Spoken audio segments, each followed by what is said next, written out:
Time now for the Sports Six-Pack with Andrew Rogers.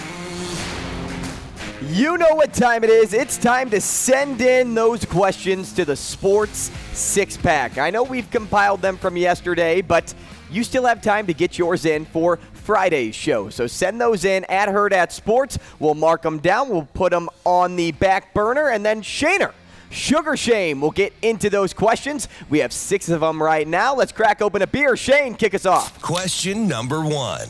All right, Evander Kane took a skate blade to the wrist yesterday. Scary injury. What's the scariest injury you have ever seen? Do you remember Paul George's gruesome leg injury for Team USA? He was driving in. Right, he was either driving in or playing defense and going in to try to block a layup. But he snapped his leg in half. Oh my goodness, I'm grabbing my right knee right now. That was the scariest, most disgusting thing I've ever seen. Yeah, knee injuries are not good. I mean, and when you see that, it lives in the back of your mind. And that Evander Kane injury, that was scary. I mean, you saw blood just start pouring onto the ice after it happened. And hockey injuries, I mean, those guys are tough, but I mean, you know, when you see injuries like that, they are not. He instantly grabbed his wrist, and no joke, Pat Maroon, he was actually the guy that did it, accidentally, of course, but was like pointing to the bench and yelling and screaming, and even like a lot of the Tampa Bay players stood up and like started acknowledging Edmonton's bench, like, hey, somebody's got to do something. Come on, let's do it. Like, oh yeah, he was grabbing his wrist right away. Scary. You know, after that conversation, I think I need a beer. Yeah. Question number 2. Thursday Night Football, would you take the Panthers as the underdogs in this matchup? Yes, but they lost 3 primetime games straight. They're 1-30 straight up and 6-25 ATS when their opponent scores 17 or more points.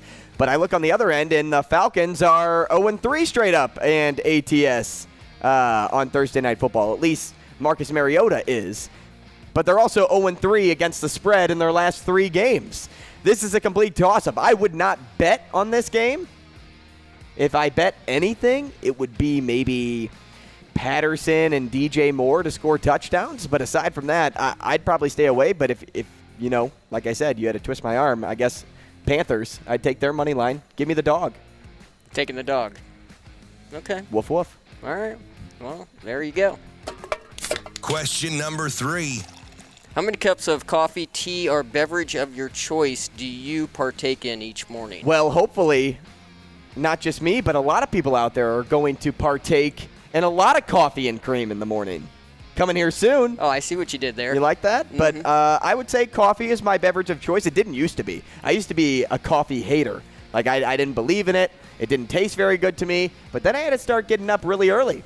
And I needed something. And soda at 6 in the morning does not sound good.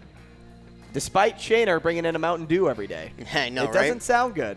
So 1 cup of coffee is really all I need. I don't love it enough to do any more than that.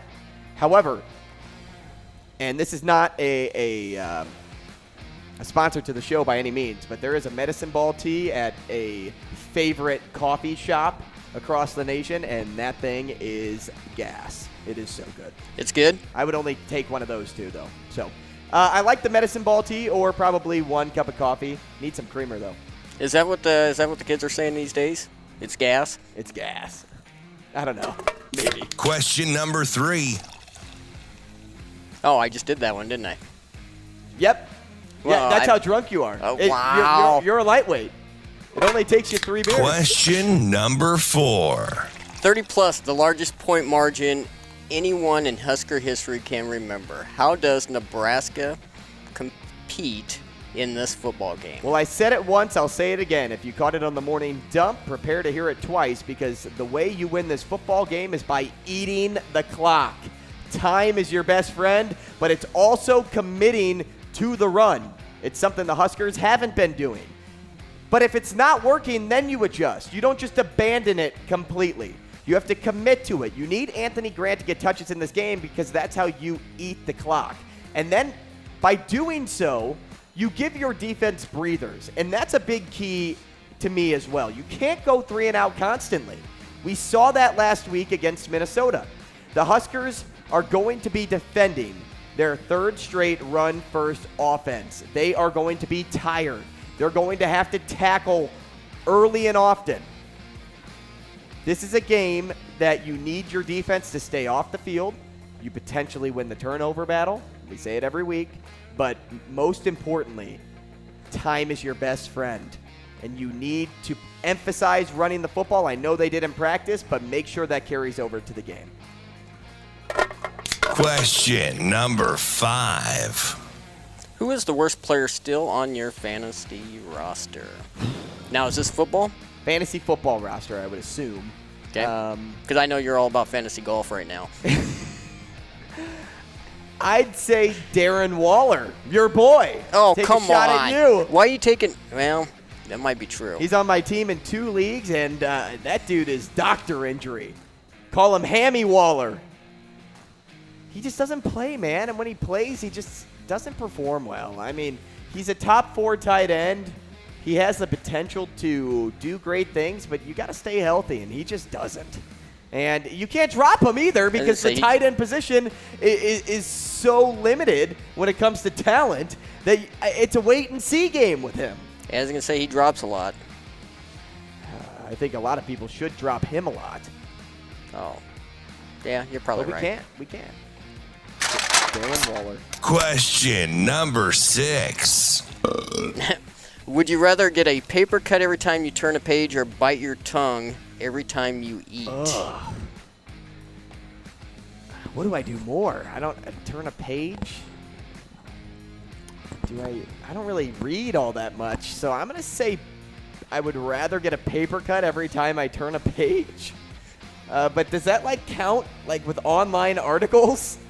If you turn the page of an online article, or if you turn the page of something in your life, do you get a paper cut? Ooh, that's tough. Because it's a page. It's not a physical page of a book. So maybe that's what they're implying. What about a menu? You turn the menu over at Hale Varsity Club and you get a paper cut? Ooh. But I don't want to bite my tongue either every time I eat. I eat more than I turn pages. So I'm going to go with the first one, but I'm still not happy about it because paper cuts are not fun, and they last a long time. Well, can I just say this? Yeah. If you're going to drop Darren, I hope you get a paper cut.